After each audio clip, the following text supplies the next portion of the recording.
சாதத்துக்கு white rice. Lemon சாதத்துக்கு white rice பதமாக வெந்துச்சு. இப்போ வடிச்சிடலாம்.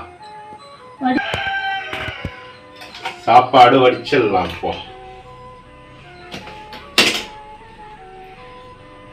சாப்பாடு கிளிப் போட்டு நம்ம வடிக்க எப்பவும் சிங்கிளை தான் வடிக்கிறதுனால தண்ணி கொஞ்சம் திறந்து விடணும். தண்ணி இப்படி திறந்து விட்டீங்கன்னா உங்களுக்கு பைப் லைனில் அடைப்பு ஏற்படாது சீக்கிரமாக.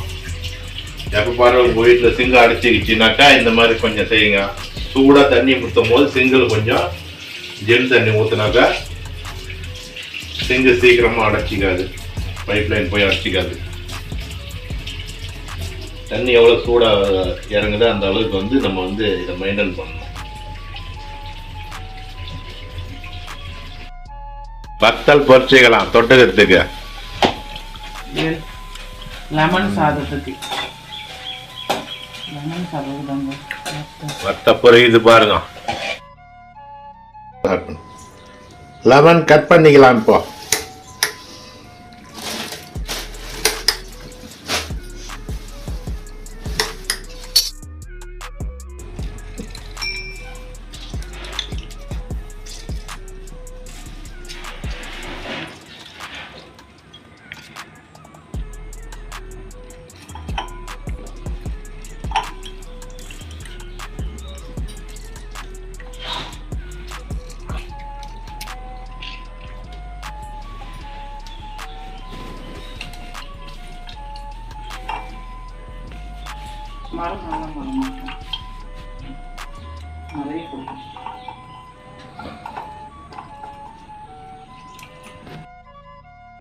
உளுந்து கடலைப்பயிறு எண்ணெய் ஊற்றி பொரிச்சிடலாம்.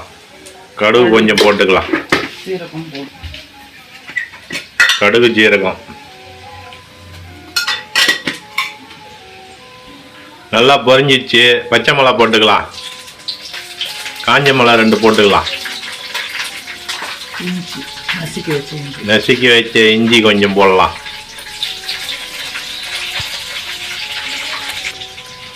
பெருங்காயத்தூள், மஞ்சத்தூள்,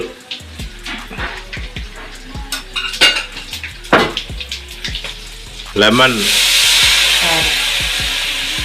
கட் பண்ண லெமனில் சாறு புழிஞ்சு எடுத்து வச்சிருக்கோம், அதை ஊற்றிக்கலாம். போ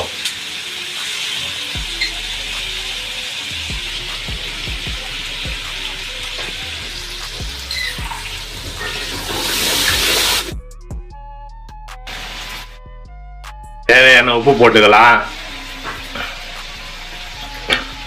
அவ்வளோதான், முடிஞ்சுது. சாதம் போட்டு கலரிக்க வேண்டியதான். இனிமே ரைஸ் போடலாம். இப்போ ரைஸ் நல்லா குழையாம நெத்து பதமாக எடுத்து வைக்கணும். கிண்டிக்கலாம். இப்போ நல்லா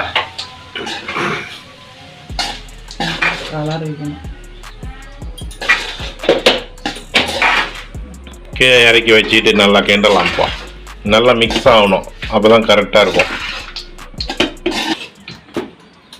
இப்போ நல்லா மிக்ஸ் ஆயிடுச்சு பாருங்க.